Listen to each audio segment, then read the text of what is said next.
शांति। अन्न की परहेज रखने वाले, त्रिनेत्री, त्रिकालदर्शी, मायाजीत, संपूर्ण ज्ञानी योगियों को सतगुरुवार की गॉडली मॉर्निंग। भारतीय दर्शन में 4 आश्रम बताए हैं: ब्रह्मचर्य, गृहस्थ, वानप्रस्थ व संन्यास। जब गृहस्थ में है तो संन्यास नहीं, और जब संन्यास आश्रम में प्रवेश किया तो गृहस्थ धर्म नहीं, माना प्रवृत्ति की कोई बात नहीं। बाबा ने आकर हमें बीज का मार्ग बताया कि प्रवृत्ति में, गृहस्थ व्यवहार में रहते हुए विकारों से संन्यास करना है। ये एकदम नई बात, इसलिए इस संस्था का इतना विरोध हुआ। लेकिन अब तो लोग समझ रहे हैं इस बात को। तो हमें भी घर गृहस्थी में रहना है, परिवार से तोड़ निभाना है, ट्रस्टी बनकर रहना है। सबसे शुद्ध प्यार हो, लेकिन मोह ना हो। आगे बाबा कहते हैं, अभी तो सब मान रहे हैं कि कयामत का समय है। तब तो सबका हिसाब किताब हो गई, कह रहे हैं ना, कयामत आने वाली है, कयामत करीब है, तो वो तो हिसाब किताब हो गई चुक तो। लेकिन समझदारी किस में है कि हम बाबा की याद से पहले ही अपने अकाउंट क्लियर कर लें। अभी तो बाबा भी साथ है और समझ भी है हमें, तो इस बात का फ़ायदा उठाना है। एक बात बाबा आज और बोलते हैं, जो वर्तमान में देखने में भी आ रही है, प्रॉपर्टी को लेकर। भारतीय समाज में पुरुष को घर का मुखिया माना जाता है, तो उसकी संपत्ति पर किसका हक है? कायदे अनुसार होना चाहिए पत्नी का, है ना। पति की कमाई पर पत्नी का हक होना चाहिए। लेकिन आजकल बच्चे माँ का हक नहीं देते हैं, तो हमें इन सब बातों की भी अवेयरनेस होनी चाहिए। आज तारीख है 15 दिसंबर 2022। सुनते हैं सतवाणी। मीठे बच्चे, तुम्हें लौकिक अलौकिक परिवार से तोड़ निभाना है, लेकिन किसी में भी मोह नहीं रखना है, मोहजीत बनना है। चाहे लौकिक परिवार हो, चाहे अलौकिक, ये ब्राह्मण परिवार हो, बाबा कहते हैं सबसे तोड़ निभाना है। तो क्या करना है? एक बार हमको लौकिक परिवार से तोड़ना है, बाबा से जोड़ना है, और फिर सबसे देखो तोड़ निभाना एकदम आसान हो जाएगा। बाबा कहते हैं शुद्ध प्यार सबसे रखो, लेकिन मोह नहीं हो। मोह रखना भी है तो एक बाबा से मोह रखो, है ना, मोह जीत बनो। देखो बाकी देहधारियों से मोह रखते रखते तो हम मोहताज हो गए, और बाबा से मोह रखेंगे तो मोहजीत बन जाएंगे।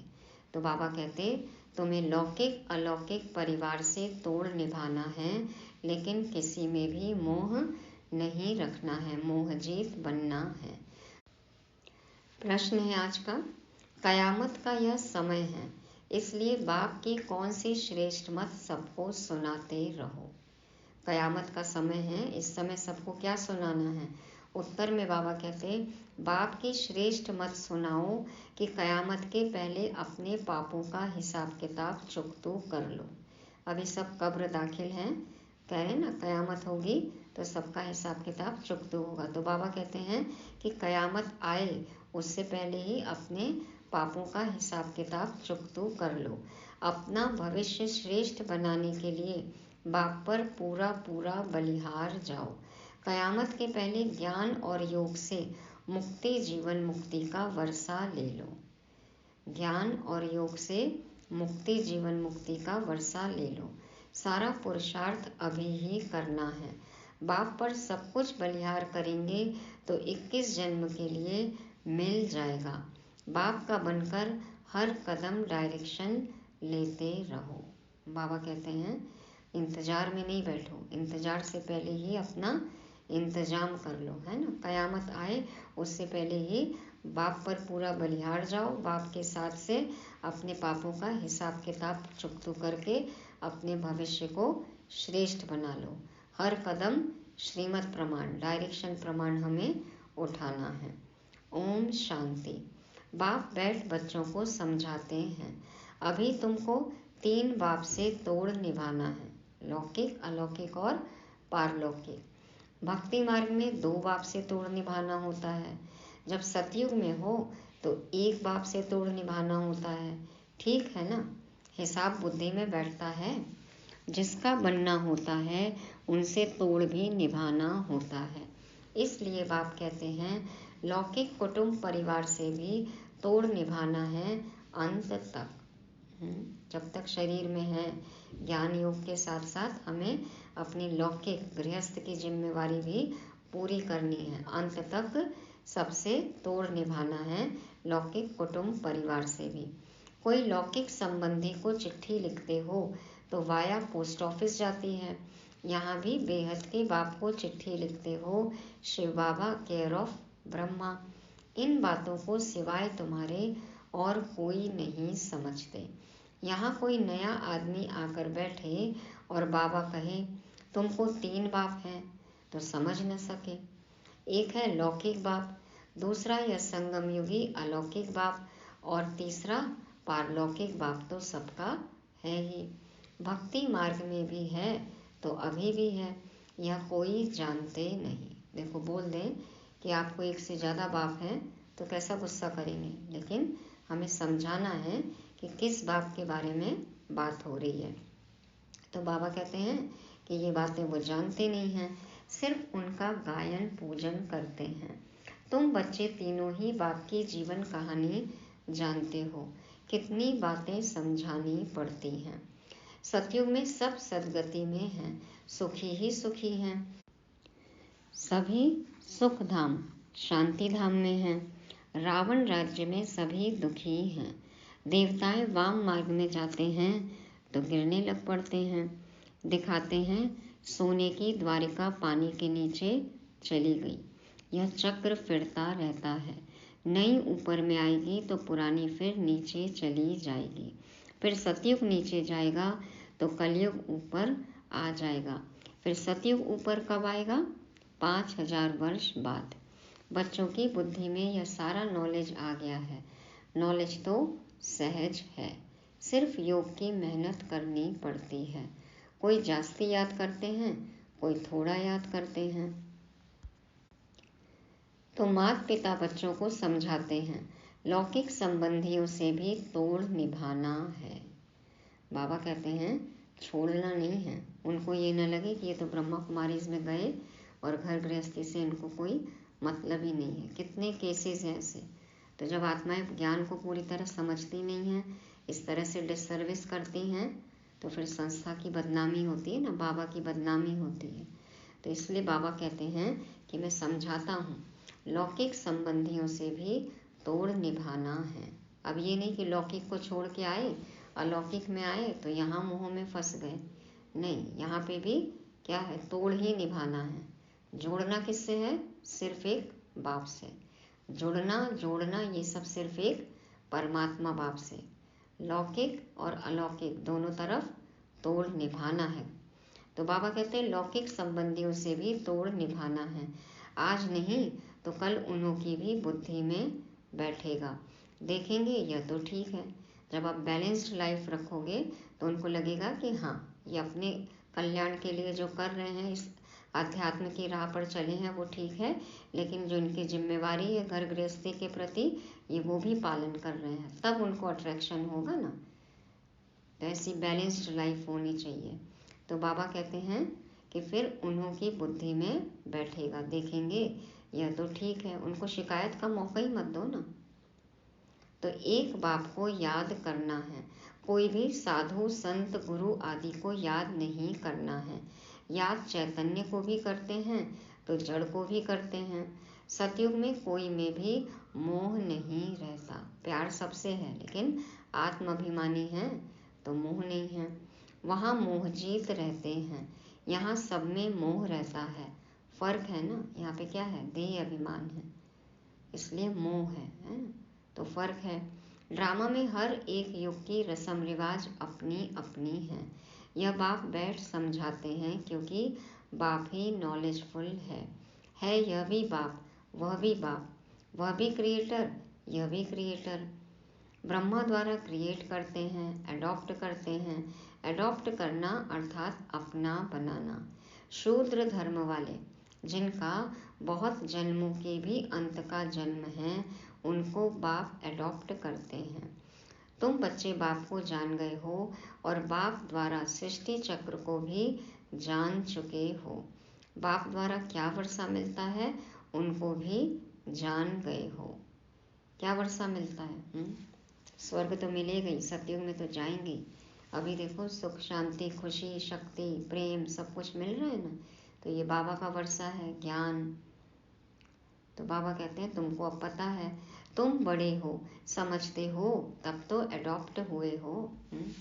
अपनी मर्जी से आए ना हम यहाँ पे, जबरदस्ती तो कोई नहीं लाया है। समझ में आ गया तो फिर चल पड़े। तो बाबा कहते हैं तुम बड़े हो, समझते हो, तब तो एडॉप्ट हुए हो।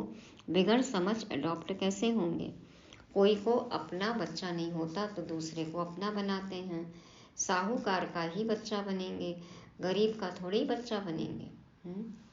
अपने से गरीब घर में कोई जाएगा? नहीं जाएगा। जहाँ ज़्यादा पैसा होगा, सुख सुविधा होगी, प्यार मिलेगा, उसी घर में जाएगा। तो यहाँ भी हमें जो हमारी पुरानी लाइफ है उससे बेहतर जीवन मिल रहा है, तभी तो हम यहाँ पर टिके हुए हैं ना, इस मार्ग पर चल रहे हैं। पहले से ज़्यादा प्यार मिला, किसी ने हमें अपनाया, हम जैसे थे वैसे ही सुख शांति मिली, शक्ति मिली, तब तो हम इस मार्ग पर चल रहे हैं। तो बाबा कहते हैं गरीब का थोड़ी बच्चा बनेंगे, साहूकार का बच्चा बनेंगे। अभी पहले की लाइफ से यदि यहाँ की लाइफ, यहाँ आने के बाद और दुख हो जाता हमें, या और हमारा जीवन बदतर हो जाता, तो हम यहाँ टिकते? नहीं टिकते ना। तो पुरानी लाइफ से हमें यहाँ पर ऊंच प्राप्ति हुई, ऊंचा कुछ मिल रहा है, तभी हम बाबा के बने हैं। तो समझ से हम एडॉप्ट हुए हैं। देखो बाबा ने तो हमें अडॉप्ट किया या हमने बाबा को अपनाया अपने अनुभव के आधार पर? क्या कहेंगे? बाबा तो पिता है ही, बाबा तो हमें अडॉप्ट करते ही हैं, लेकिन हमको भी जब अनुभव होता है तभी हम बाबा का कहना मानते हैं। बाप कहते हैं मुझे बच्चे चाहिए, जरूर अडॉप्ट करेंगे, यह भी तुम जानते हो। एडॉप्ट उनको करेंगे जिनको कल्प पहले किया है। जो कल्प पहले पाठ चला है वही एक्ट रिपीट होती जाएगी। जब मेरे बनेंगे तब उनको पढ़ाऊँगा। बाप को और घर को याद करो। सुख धाम और शांति धाम को याद करना बहुत सहज है। बाबा कह रहे हैं ये दो जगह को याद करना बहुत सहज है। हमारी बुद्धि और किस जगह जाती है? बाबा कहते हैं याद करना तो सहज है, परंतु बुद्धि बड़ी विशाल चाहिए। छोटे बच्चे समझ नहीं सकेंगे, क्योंकि अभी तो सुख धाम हमें दिख नहीं रहा है। शांति धाम तो क्या है, दिख रहा है क्या हमें? अभी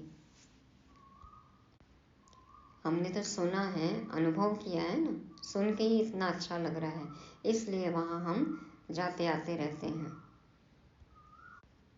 तो बुद्धि से जाते हैं ना, बुद्धि से समझा है हमने, इसलिए बाबा कहते हैं कि इसके लिए विशाल बुद्धि चाहिए। छोटे बच्चे समझ नहीं सकेंगे, वह सिर्फ बाबा बाबा कहेंगे और कोई के पास जाएंगे नहीं।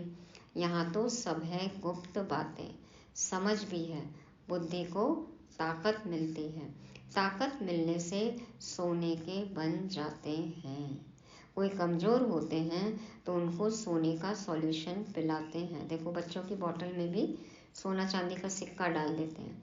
कई लोग तो जो खाना बनाते हैं ना, जो छौंक लगाते हैं, उसमें भी सोना डालते हैं। तो बाबा कहते हैं कि जो कमज़ोर होते हैं तो उनको सोने का सॉल्यूशन पिलाते हैं, सोने का पानी भी बनाते हैं। यहाँ तो तुमको रूहानी नॉलेज मिल रही है, ज्ञानामृत है। देखो आत्मा का भोजन मिल रहा है, तो ये रूहानी नॉलेज है। यह नॉलेज ही इनकम है। नॉलेज तो सबको एक ही मिलती है, फिर जो पुरुषार्थ करे। आपके पास थ्योरी आ गई, अब प्रैक्टिकल जो जितना करे। इसमें मूंझने व घबराने की कोई बात नहीं, सिर्फ बाबा का बनना है, बाप के वर्षे को याद करना है। सारा दिन तो निरंतर याद कर नहीं सकेंगे। हाँ, कर सकते नहीं कर सकते हैं। बाबा कहते हैं धंधा आदि भी करना है। कोई को तो धंधा आदि भी नहीं है, फिर भी याद नहीं कर सकते हैं। धंधा करते करते भी तो याद कर सकते हैं ना। बाबा कह रहे जिसको कोई काम नहीं है तो भी नहीं याद करते हैं। बाबा यहाँ पर बैठ के याद करने को कह रहे हैं। तो बाबा कहते हैं कि कोई को तो काम नहीं है, धंधा नहीं है, फिर भी याद नहीं करते। जब तक कर्मातीत अवस्था नहीं हुई है पुरुषार्थ करते रहना है। ऐसा पुरुषार्थ करो कि शरीर छूट जाए। कहते हैं ना कर्मातीत अवस्था होगी तो शरीर छूट जाएगा, तो अपना शरीर छोड़ने के लिए पुरुषार्थ करो। बाबा कहते हैं वह वायुमंडल दिखाई पड़ेगा।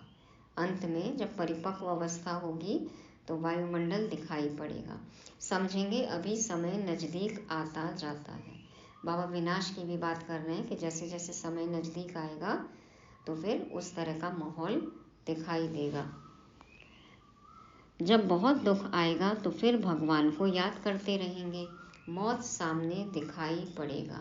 तुम्हारे में भी सबको अपनी अवस्था का मालूम पड़ जाएगा कि हमारी कमाई कम है। कितना बैंक बैलेंस जमा किया दिखाई देगा। कौन सा? सरकारों की बैंक में, रूहानी सरकार की बैंक में, रूहानी गवर्नमेंट की बैंक में हमने कितना जमा किया। खुद के लिए करते हैं ना हम, तो जितना जमा करेंगे उतना हमें सतयुग में मिलेगा। तो बाबा कहते हैं अंत में पता पड़ जाएगा कि हमारी कमाई कम है। योग होगा तो आत्मा से खाद निकलती जाएगी। फिर बाबा भी बुद्धि का ताला ढीला करेंगे। मनुष्य बीमारी में ईश्वर को याद करते डर रहता है। सब उनको याद कराते हैं, राम कहो राम कहो। बाप भी कहते हैं बाप और वर्षे को याद करते रहो। कौन से राम को याद करना है ये समझ अभी हमें मिल गई है। तो एक दो को सावधान कर उन्नति को पाना है। ऐसे नहीं पुरुष चले स्त्री को ना चलाए। यह जोड़ा है हाफ पार्टनर का, परंतु आजकल हाफ पार्टनर भी समझते नहीं हैं। कोई कोई इज्जत रखते हैं, नहीं तो आजकल बच्चे ऐसे निकल पड़े हैं जो बाप की मिल्कियत को उड़ा देते हैं, माँ को पूछते भी नहीं। कई जगह बच्चे ले लेते हैं, हड़प लेते हैं, माँ को नहीं पूछते। कई जगह देखो माँ बच्चे मिलके पति को ही मार रहे हैं। बहुत तरह के केसेस हो रहे हैं ना। तो बाबा कहते हैं कि ये सब बातों की भी हमें समझ होनी चाहिए। प्रैक्टिकल लाइफ के लिए भी हमको बाबा समझाते हैं। व्यावहारिक जीवन के भी जो सरकार के द्वारा नियम कानून बनाए गए हैं ये सब हमें ज़रूर पता होने चाहिए। तो बाबा कहते हैं नहीं तो आजकल बच्चे ऐसे निकल पड़े हैं जो बाप की मिल्कियत को उड़ा देते हैं, माँ को पूछते भी नहीं। वहाँ तो यह सब बातें होती नहीं, कभी दुख नहीं होता। और यहाँ क्या है, भारतीय समाज में तो पुरुष जो है वो अपनी पत्नी को, नारी को कुछ इन सब बातों की जानकारी देते ही नहीं हैं। तो वो अलग ही मेल ईगो है। लेकिन बाबा कहते हैं समझ होनी चाहिए ये सब चीज़ की भी। तो वहाँ तो यह सब बातें होती नहीं, कभी दुख नहीं होता है सतयुग में। यहाँ पहले पहले दुख ही मिलता है। सगाई की और लगी काम कटारी। देवियों को तलवार आदि दिखाते हैं, वास्तव में यह है ज्ञान के अलंकार। स्वदर्शन चक्र भी देवताओं को नहीं है, यह तुम ब्राह्मणों के हैं। गदा भी तुम्हारी निशानी है, ज्ञान की गदा से तुम माया पर जीत पाते हो। बाकी वहाँ ऐसी चीज़ों की दरकार नहीं रहती। वो तो हमारा संपूर्ण स्वरूप है ना। कल भी था ना कि अभी पुरुषार्थी हो इसलिए अलंकार दे नहीं सकते, तो संपूर्ण रूप में दिखा दिया है सारे अलंकार। बाकी काम उन अलंकारों पर अभी हो रहा है जो हम अभी कर रहे हैं। तो बाकी वहाँ ऐसी चीज़ों की दरकार नहीं रहती। वहाँ बड़ी मौज से रहते हैं। तपस्या करने की भी दरकार नहीं, वह तो तपस्या का फल है।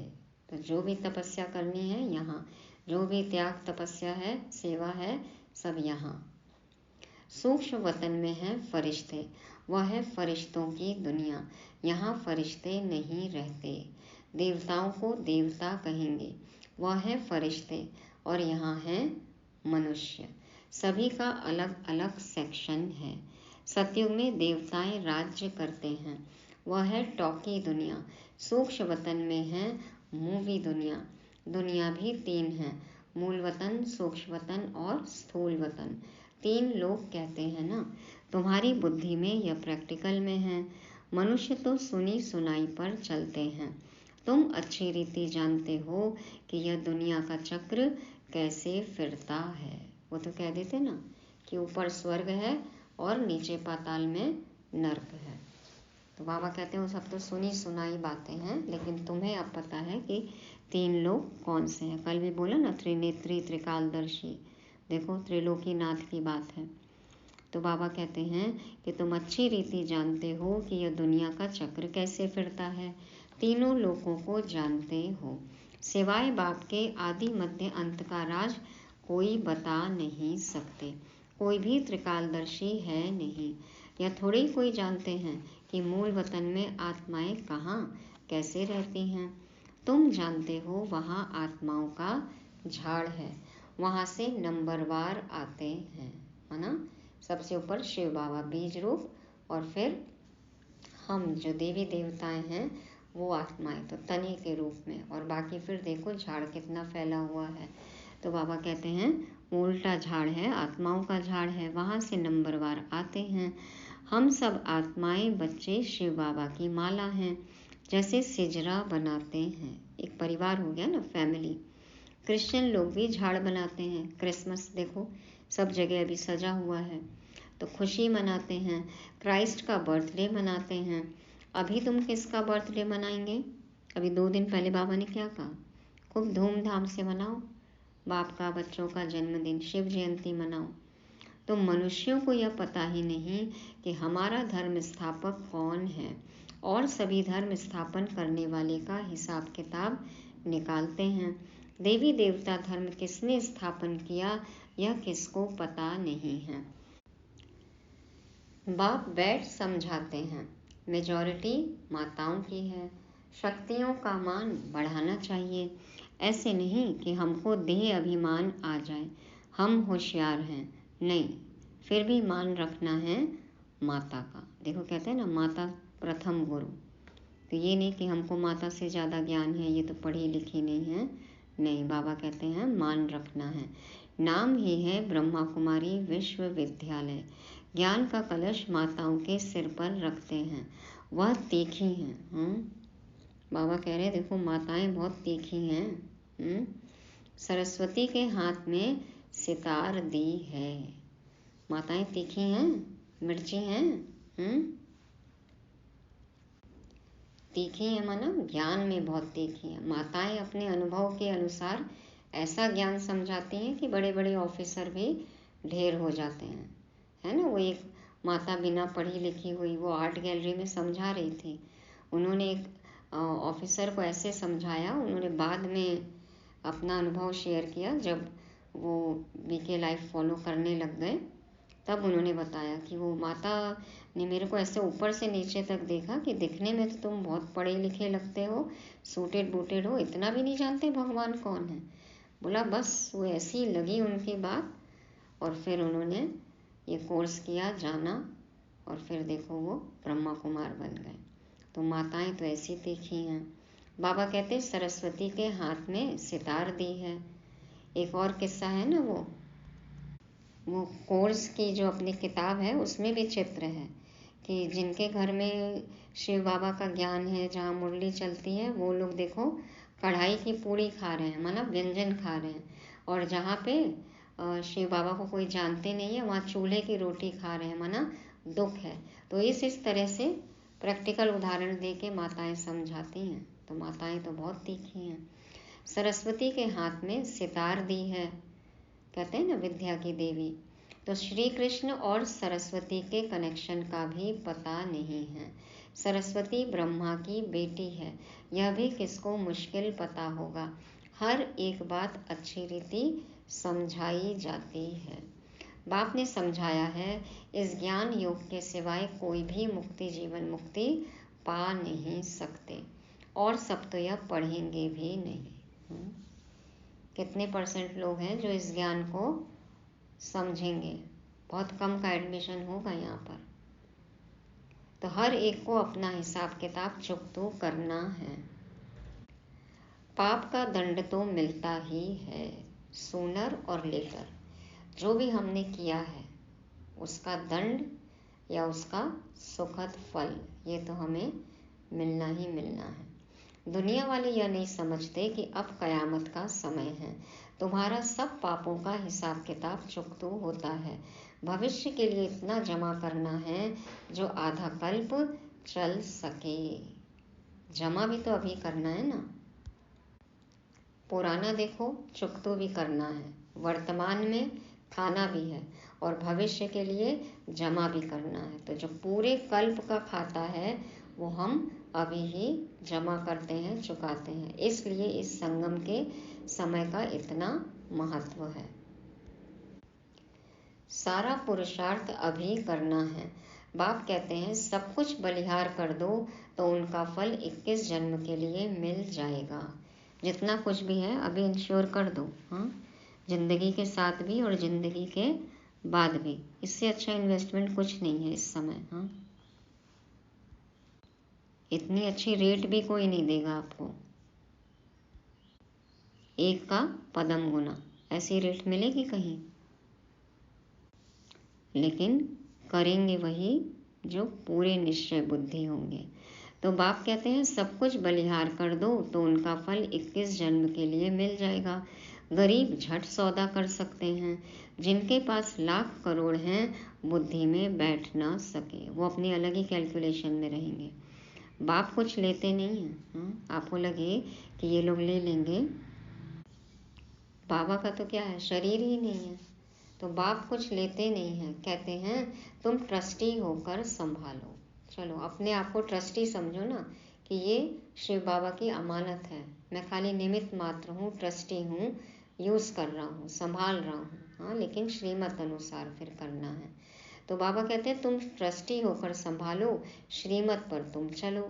मैं तो जीता हूँ, कोई जीते जी भी ट्रस्ट में देते हैं।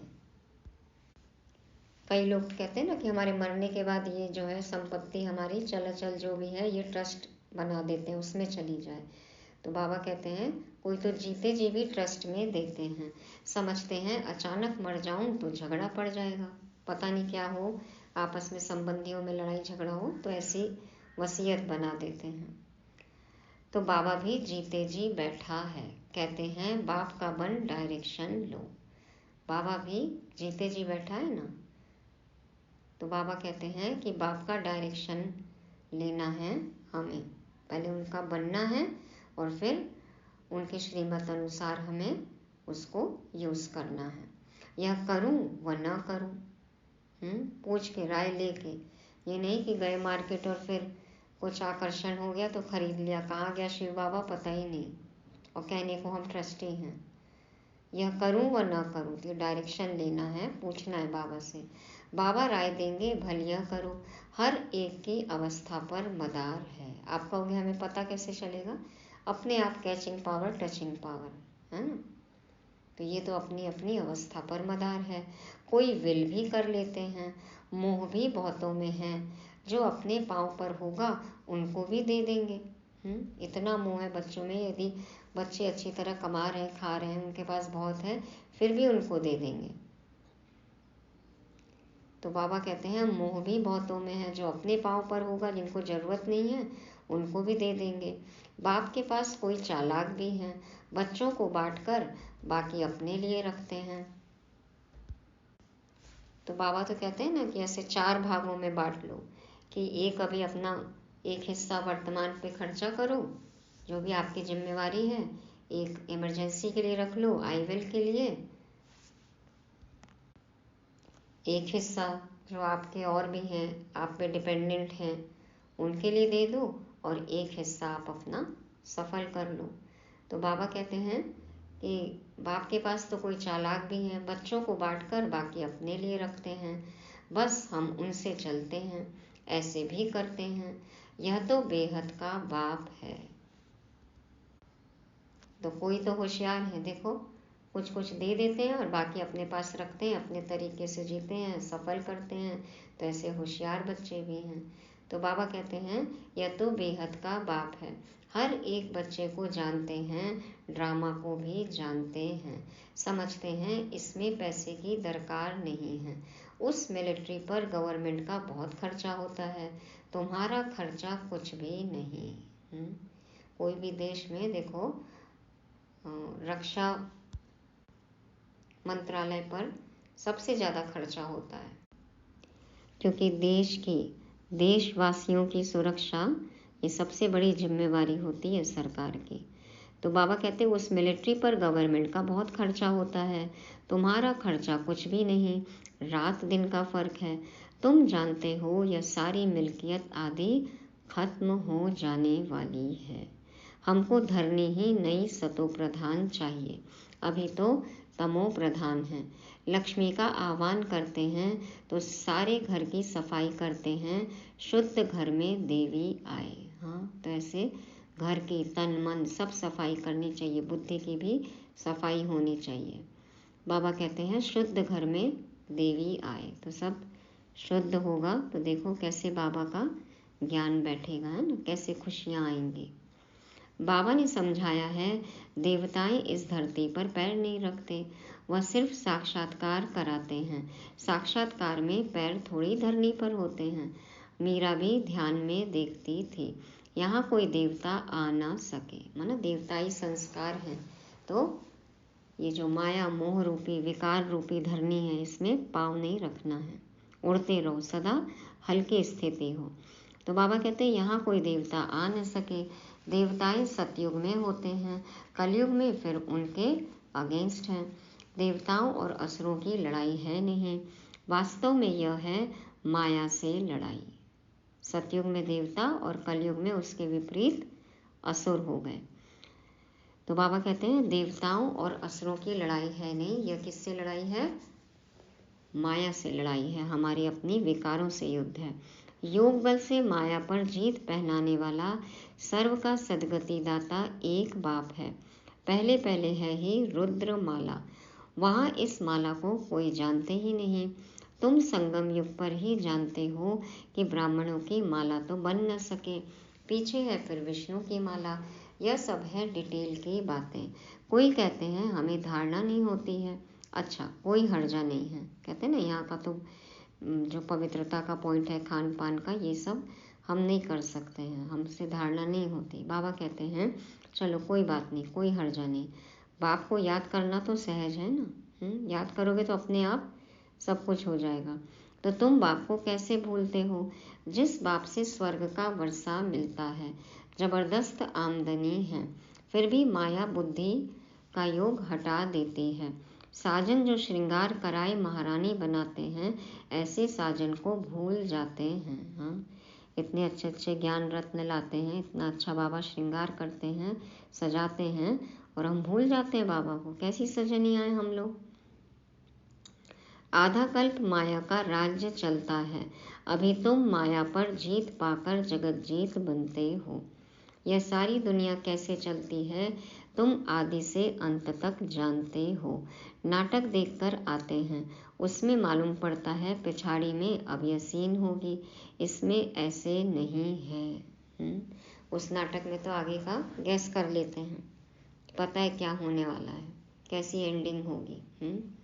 यहाँ पे बाबा कहते हैं ऐसे नहीं है, इसमें तुम जानते हो सेकंड बाय सेकंड जो चलता है सो ड्रामा। क्योंकि यहाँ पर जो कुछ भी होगा अचानक होगा, बताया है बाबा ने कि क्या होगा, लेकिन कब होगा कैसे होगा, अचानक होगा, ये हमें नहीं पता ना। इसलिए बाबा कहते हैं कि तुम जानते हो सेकंड बाय सेकंड जो चलता है सो ड्रामा। ड्रामा के पट्टे पर मजबूत रहना है, जो कुछ हो जाता ड्रामा। नाराज होने की कोई बात नहीं, कोई ने शरीर छोड़ा उनको जाए अपना पार्ट बजाना है। एक शरीर छोड़ दूसरा लिया।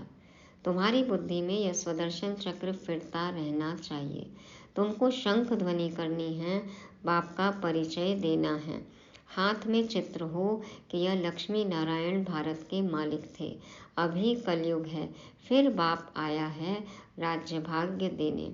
हम ब्रह्मा कुमार कुमारी पढ़ रहे हैं, दादे से वर्षा ले रहे हैं। तुमको भी लेना हो तो लो, यह है तुम्हारा निमंत्रण। फिर बहुत आएंगे, वृद्धि होती जाएगी। शिव जयंती पर भी अच्छा ही आवाज़ होगा। देखो बाबा ने बताया कि शिव जयंती के लिए कैसे लोगों को निमंत्रण दे सकते हो, कैसे सेवा करो, बताओ उनको। बाबा ने क्या कहा कि वहाँ पे क्या होता है, एग्ज़ाम में क्या आएगा ये नहीं पता रहता है, लेकिन कब आएगा पेपर, कब होता है, किस सब्जेक्ट का, ये हमें पता रहता है। और यहाँ पे हमें पता है कि क्या होने वाला है, लेकिन कब होने वाला है ये नहीं पता। इसलिए बाबा कहते हैं कि ड्रामा के पट्टे पर मजबूत रहना। उस दिन भी बोला ना कि जो महावीर महावीरनी होंगे, अचल अडोल अवस्था वाले होंगे, वही विनाश का अंतिम भयंकर सीन देख सकते हैं। तो कुछ भी हो जाए, कोई कुछ बोले, किसी का शरीर छूट जाए, तो आपको डरना नहीं है, नाराज नहीं होना है, ड्रामा के पत्ते पर मजबूत रहना है। जो हो रहा है वो पाठ अनुसार हो रहा है। एक शरीर छोड़ा, दूसरा लिया। बुद्धि में स्वदर्शन चक्र फिराना है। बाबा कहते हैं शंख ध्वनि करना है, मना सेवा करना है। सबको बताओ कि ये लक्ष्मी नारायण है, हम ऐसे ही बन रहे हैं, ये भारत के मालिक थे। आप भी आओ, अपना राज्य भाग्य लो। हम ब्रह्मा कुमार कुमारी पढ़ रहे हैं, वर्षा ले रहे हैं, आपको लेना है तो आप भी आइए। तो बाबा कहते हैं इस तरह से उनको भी बुलाओ, सेवा करो। अच्छा, मीठे मीठे सिकिलदे बच्चों प्रति माता पिता बाप दादा का याद प्यार और गुड मॉर्निंग। रूहानी बाप की रूहानी बच्चों को नमस्ते। हम रूहानी बच्चों की रूहानी बाप दादा को याद प्यार, गुड मॉर्निंग और नमस्ते। शुक्रिया बाबा, शुक्रिया। धारणा के लिए मुख्य सार। पहला पॉइंट, ड्रामा के पट्टे पर मजबूत रहना है, किसी भी बात में नाराज नहीं होना है, सदा राजी रहना है। दूसरा, एक दो को सावधान कर उन्नति को पाना है, धंधा आदि करते भी बाप की याद में रहने का पुरुषार्थ करना है। वरदान है, सुख स्वरूप बन, सबको सुख देने वाले मास्टर सुखदाता भव। सुख स्वरूप बन, सबको सुख देने वाले मास्टर सुखदाता भव। बाप दादा कहते हैं संगम युगी ब्राह्मण अर्थात दुख का नाम निशान नहीं, क्योंकि सुखदाता के बच्चे मास्टर सुखदाता हो। जो मास्टर सुखदाता सुख स्वरूप हैं, वह स्वयं दुख में कैसे आ सकते हैं। बुद्धि से दुख धाम का किनारा कर लिया। वे स्वयं तो सुख स्वरूप रहते ही हैं और औरों को भी सदा सुख देते हैं। जैसे बाप हर आत्मा को सदा सुख देते हैं, ऐसे जो बाप का कार्य वो बच्चों का कार्य। कोई दुख दे रहा है तो भी आप दुख नहीं दे सकते। आपका स्लोगन है, न दुख दो न दुख लो, न दुख दो न दुख लो। इसी में एक और जोड़ दो, कोई सुख ना दे तो भी आप सुख दो। क्यों? क्योंकि आप सुख सागर के बच्चे मास्टर सुखदाता हो। स्लोगन है, हर्षित और गंभीर बनने के बैलेंस को धारण कर एक रस स्थिति में स्थित रहो। हर्षित और गंभीर बनने के बैलेंस को धारण कर एक रस स्थिति में स्थित रहो। तो क्या मतलब हुआ? ये नहीं कि सुख है तो बहुत ज़्यादा उछल रहे हैं, बहुत खुश हो रहे हैं, दुख आया तो बहुत ज़्यादा रो रहे हैं, नहीं गंभीर हो गए, ऐसा नहीं। तो बाबा कह रहे हैं हर्षित और गंभीर बनने के बैलेंस को धारण कर एक रस स्थिति में स्थित रहो, एक समान स्थिति हो, समरस। कैसे हो सकती है एक रस स्थिति? जब एक बाबा से ही हम सारे रसों का अनुभव करेंगे, तभी हम एक रस स्थिति में रह सकते हैं। तो ये थी मुरली। सुनते हैं सार। कयामत से पहले चुकतू करो हिसाब, बाप पर जाओ पूरा बलिहार। बनो मोहजीत, तोड़ निभाओ, चाहे लौकिक या अलौकिक हो परिवार। देवी देवताओं को दिखाते हैं हथियार, वास्तव में ये हैं ज्ञान के अलंकार। ना भूलो शिव साजन को, बनाते हैं महारानी, कर दिव्य गुण श्रृंगार। ओम शांति।